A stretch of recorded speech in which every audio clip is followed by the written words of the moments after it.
Hi guys, I am Abhinav and I'm here with Steve. Steve is the lead designer of the new Himalayan, the Himalayan 450. We are here at the ABR Festival in the UK, where Royal Enfield has an amazing stand. It's huge, it's massive. Probably the biggest that you guys have done, right? It probably is, yeah. Steve, if you could just tell us, before we start talking about the bike, if you could just tell us a little bit about the festival and, just the amazing motorcycling scene here. Yeah, actually, this is the first time I've been to this one, and I am blown away with the size of it. I know that people come from all over Europe to it, and as you can see, there's a very, very strong adventure riding community in the UK, and we're just pleased to see all the manufacturers here. All the major manufacturers use this as a fantastic opportunity to get prospective customers on their bikes. Correct. And we're no different. Right. So Steve, you're the lead designer on the motorcycle, the lead concept designer. Yep. Could you just tell us a little bit about the concept? When did it begin and how exactly did it begin? What was the brief? Sure. So, the way the brief is generated is that we've got a department which is called product strategy, and they speak to all the customers and they understand what the customer's requirements are, and then they would write a brief with a number of attributes for the bike that they want us to incorporate into this bike, and then the designers and engineers working together will attempt to satisfy all those parameters. And once that's done and we've got that brief, which is a very sort of dry document, it's up to the creative guys to come up with something interesting. And in this particular case, we already had the example given to us of the original 411 Himalayan, which everybody had grown to love. At that point, we were thinking that we were listening to the customers again, and some of those guys were saying that they wanted a little bit more from the bike, which of course we understood, because when we designed it, we actually only had quite modest ambitions for it. Right. And so we wanted to think about how we would set about making improvements, but without losing the essential character and those things that our customers had already come to love about it. Okay.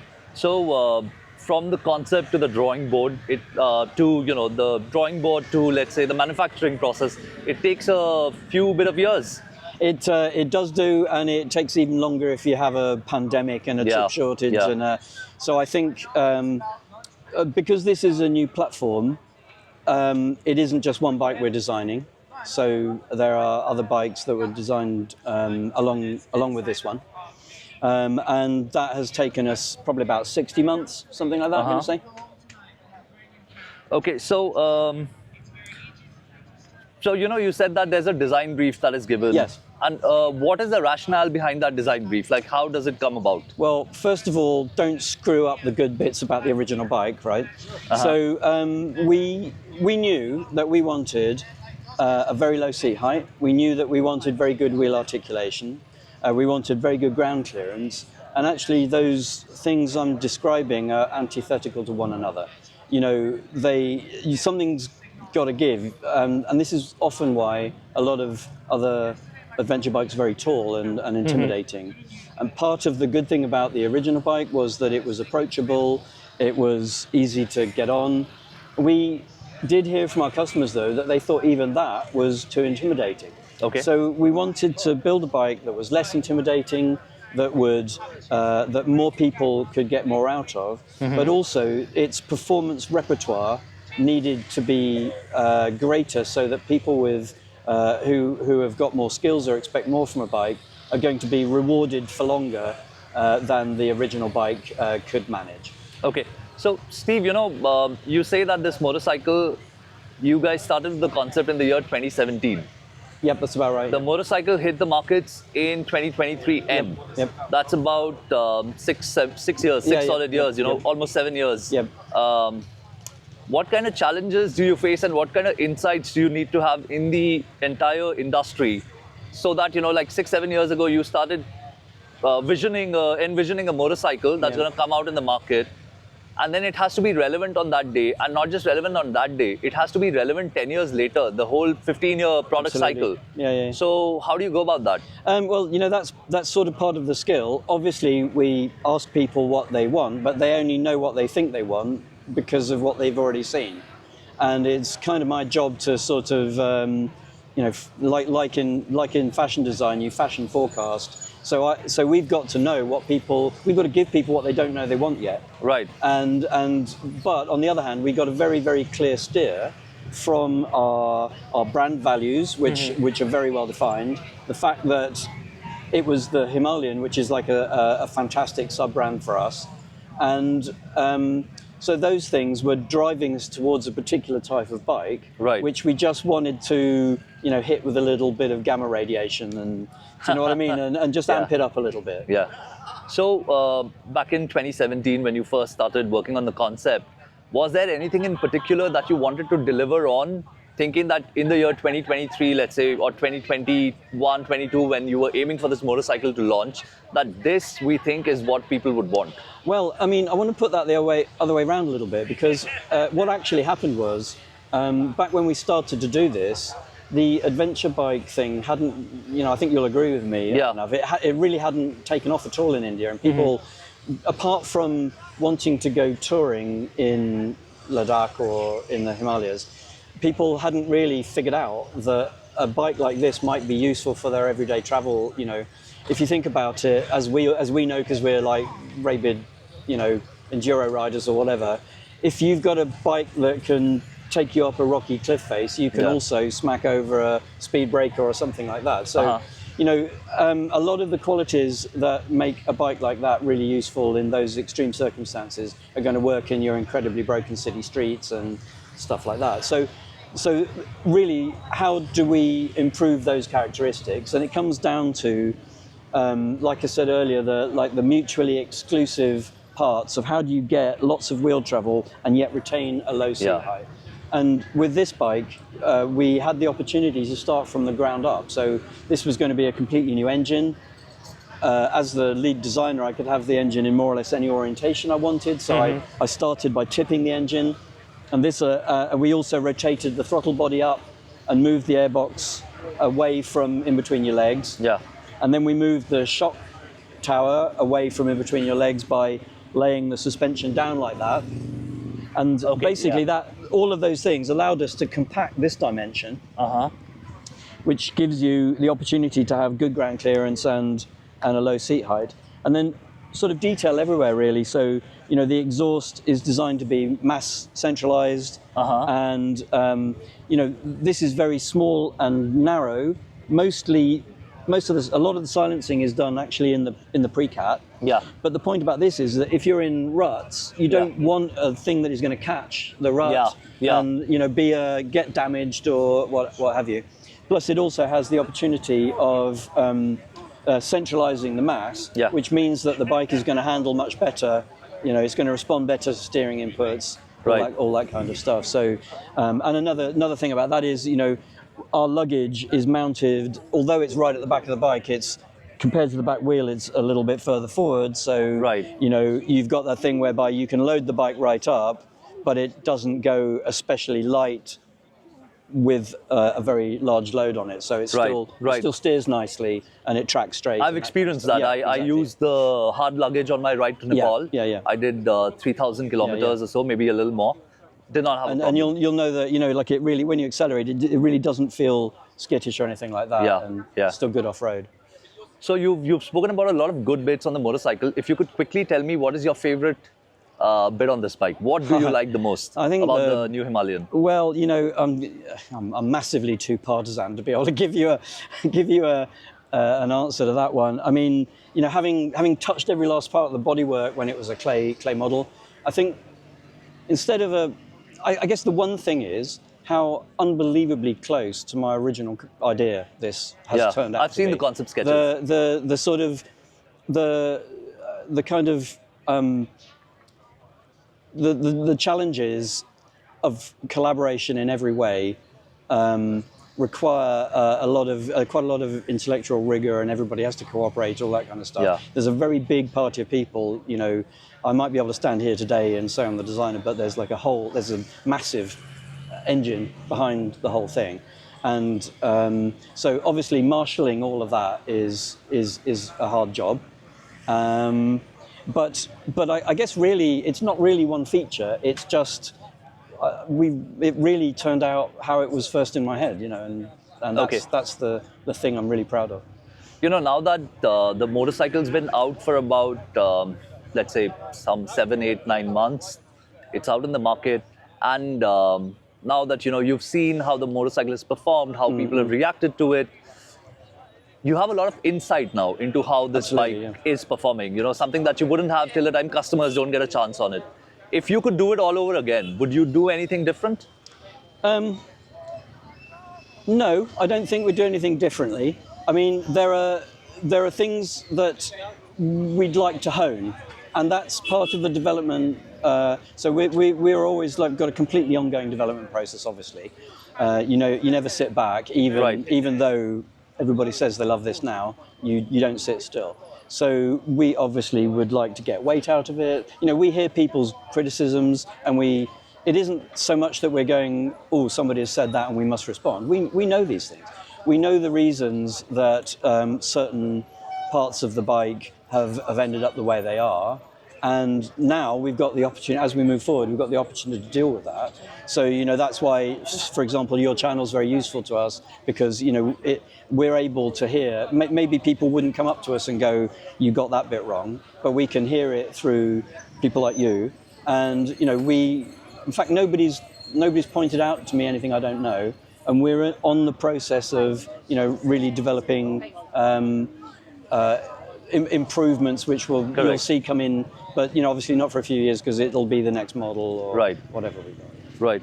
Then I would also like to ask you, you know, some of the rationales behind some of the decisions on the motorcycle. Yeah, please. Yeah. Now, for example, at the rear, now you know, a lot of people consider this a touring motorcycle. Yep. I think it has the potential to be a true 50-50 motorcycle. Yep. You ride it, it's as good off-road as it is on-road. So I was quite puzzled that why is it that, you know, we decided to stick to a 17-inch wheel at the rear, because an 18-incher, there are two advantages.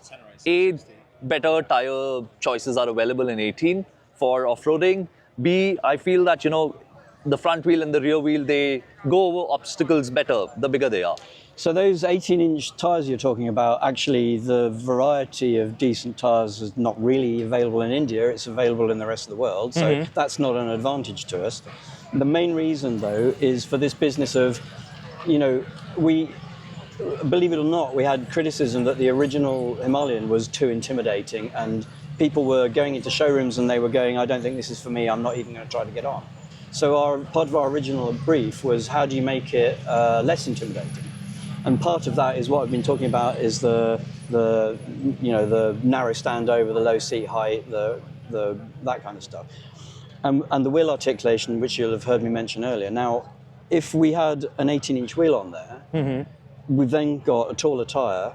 Everything's a much bigger diameter. Right. You have to have so much more room that we would have had to have put the seat right up here somewhere in order to do that. And then you've got a bike that you can't swing your leg over, and that's okay for you and I who might live to jump things. But if you're a little girl that wants to get to wherever and she's worried about whether she can get a leg over the bike, so that's a disincentive to those people. So, you know,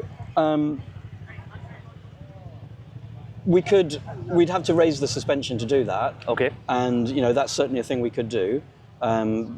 But that's the main reason for not having a 18 this time round. And anyway, from what I've realized after having ridden this motorcycle some 10,000 kilometers, I'm not missing an 18-inch rear wheel. It's fine. And, you know, I took a lot of inspiration out of the bikes I own. And those bikes are great off-road, and they don't have 18-inch tyres. Right. You know, 18-inch tyres are better for, you know, motocross and performance and enduro and those kind of hardcore activities that we're not really entering. And again, I want to bring you back to the fact nobody had that ambition at all when we started to design this bike, because you know, you'll admit that the Indian public was not wanting to rage around on a high-performance bike, and this bike has surprised everybody because, in fact, it is so capable, and it will do all those rock gardens and the jumps and the stuff. And so now there's an appetite, and people are people are, seeing influencers looking cool and on YouTube and so on, and they want to emulate it. Right. Whereas that was never a thing previously. Right. So a lot of what you've spoken sort of touches up on my next question, which is, again, the rationale behind some of the dimensions of the motorcycle. Yep, absolutely. Like 200 mil travel at the front and the rear, 230 ground clearance, and let's say, well, the seat height, you've kept it variable, which is commendable. So there's something in there for everybody. It goes all the way from 805 all the way to 859. Well, No, actually, the rally is 859. Yeah. So how do you go about that? How do you decide that? Well, I mean, it's determined by ergonomics. It's what percentile of person exists in the world, and we start from wanting to fit a relatively small percentile, and that really limits how far you can go. Again, it's like we were going back to the 18-inch wheel thing.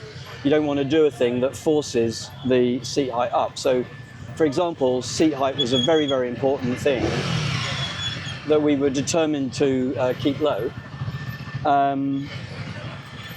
And also, the smaller the bike can be, the less material it's got in it, and the less weight it has. So, yeah. Then a lot of people find the 21-inch wheel to be quite intimidating. At any point of time in development, did you think that maybe let's go down to 19, like how the Africa Twin is down to a 19 exactly. now? Most of those big bikes, like GSs and things, they're only 19 something. I mean, those companies recognise that their bikes are kind of very are used on the road a lot, and they want to have a lot of road confidence. They're touring bikes. We absolutely did consider a 19-inch front wheel, again for this business where we wanted to make the bike less intimidating. But having equipped the original 411 with a 21, we didn't feel like we could realistically go back without it seeming to be a retrograde step as far as the customer was concerned. Correct. Plus, apart from anything else, you cannot deny that a 21-inch wheel is going to roll over anything. And in India, there's a lot of stuff in the road. 21 inches makes everything a lot easier. Right. Then a couple of other things that I want to check with you. One, I find the size of the rear rotor, the rear brake rotor, to be too big. I mean, most motorcycles have a 220 or a 240 mil rotor. This is a 270. If you could just throw a little bit of light on that. So, one of the things our customers told us was they had a phobia, again, back before all of the kind of videos started to come online where people would say, for the best braking performance, you absolutely want to use the front brake, etc., etc. Our customers were saying we need a really, really powerful brake. And presumably, that was because they felt the one on the existing bike to be lacking. Right. At the time. So we put a bigger rotor on, and we've got different pad material in this. We've got sintered pads. Right. And that was really to get the braking performance up. Right. But the other thing was that we wanted a really good, because you have to admit we do admit that the braking performance on the previous bike was poor. And so we want to be able to use both brakes to their maximum potential, but we don't want to put a massively powerful front brake on, because people were complaining again about the front brake, but when you've got a bike that you really need it to be useful off-road, you want a brake that you can easily modulate. Yeah. It doesn't want to be too powerful. It doesn't want to be grabby. If you're in low mu situations, you want it to be really reliable.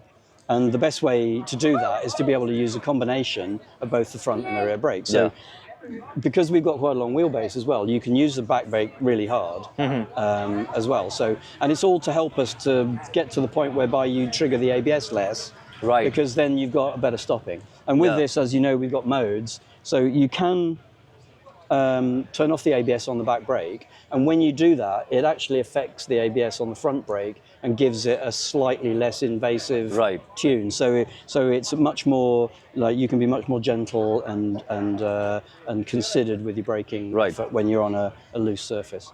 Right. Now, the other thing that I want to check with you is, because this motorcycle is so capable on the highway. Yeah. And India has long, long, long Yeah, highways, yeah, sure. which can be very boring, arrow straight highways. Yeah. Did you consider cruise control at any point of time? Well, yes, we've got ride-by-wire. It ought to be easy to do, but when you're adopting a new technology, I mean, it's not, it's new to us, let's say, and none of it's rocket science, but the calibration of a motorcycle takes absolutely ages if you've got ride-by-wire as well. Right. So to also start working on things like traction control and cruise control at the same time was more than we had the resource to tackle. Okay. So those things are perfectly possible. Okay. All right, fair enough. I'm not going to ask you whether we'll see them in the future because, I mean, who knows? Well, If we do, we do. If we don't, we don't. We're on a course of permanent, improvement. So, Right. let's put two and two together and see what happens. Okay, then, you did mention about the exhaust being mass centralized, and you're very proud of the fact that you were able to do that, because I see a lot of advantages with the way this exhaust has been done. Apart from the mass centralization, I also see that, this exhaust can easily take the panniers without, because it doesn't rise up too much. No. It's not very long. So, that's why. That was obviously deliberate. We knew we were going to have these panniers from the start. Yeah. They're carryover, in fact. So I wanted the exhaust to be really, really inboard. Again, that's just better for getting on and off. It's better for everything. Just keep everything tight to the centre line of the bike. The other thing about this obviously is the keeping it out of the way of ruts and stones and rocks and away from damage. That's the main reason, really. Okay, I've got two final questions Yeah, sure, for you. absolutely. One is the side stand. Yes. The side stand, if we go from that side. Absolutely. Let's do that. The side stand is a forged unit on this motorcycle. And if I just bring the camera here, the motorcycle, it leans a lot. It does. It does lean a lot to its side, which makes it seem heavier to pick up for a lot of guys off the side stand. I agree. It's not a heavy motorcycle in my opinion. It is not, but it is that first bit is a heft. Yeah, and that is something that I did not notice, but I did read a lot of complaints about it online. What would be the rationale behind keeping the side stand this short? I'm a shorter guy, and it's not a thing I would ever have wanted. But the simple fact is that the way we go about developing these things, a forged side stand requires a lot of tooling, and that tooling governs the length of it. And so you're developing that part whilst you're also developing things like suspension settings and those kind of things. So it just so happened that by the time we were fixed on what the length of this side stand would be, certain other parts of the company were affecting the suspension development performance. And in actual fact, we ended up making relatively late changes to things like preload and spring rate, which means that the bike doesn't sag very much because although the bike is low, you'll notice that the seat height is higher than the original bike. We didn't want to make it higher than the original bike, but that's to do with those late model changes. Luckily, we've got the narrow standover and it's not so bad. But what that means is that because it doesn't sag quite so much under its own weight, when you put it down to the ground, it means that the side stand seems to be too short. And one of the reasons that we did definitely set out to make it at a different angle, because we were stung by an earlier criticism that the original bike was too upright on the side stand and it would blow over or fall over, or if the ground wasn't, if the ground was sloping, you literally couldn't find a way to make it rest on the side stand. So, we get the criticism one end and we try and fix it, and then some other things happen and it's gone a little bit the other way. But that's a fix that we've got in the pipeline, and that's something we're very aware of. Okay, then one final question, and this kind of pertains to the most important thing. If you could come this way. Yep. You decided to move on from a cradle frame to a stress member steel tubular structure. Yeah. If you could explain to us why the change in chassis design and the advantages that this design might have. Yeah, so again, it's down to good ground clearance, mass centralization, all that kind of stuff. If we had had a cradle on this bike, what you would have had you'd have ended up with structure underneath the engine, which is adding the depth of the structure. So do you want to raise the engine, because then that is possibly moving the airbox and the other bits towards the rider.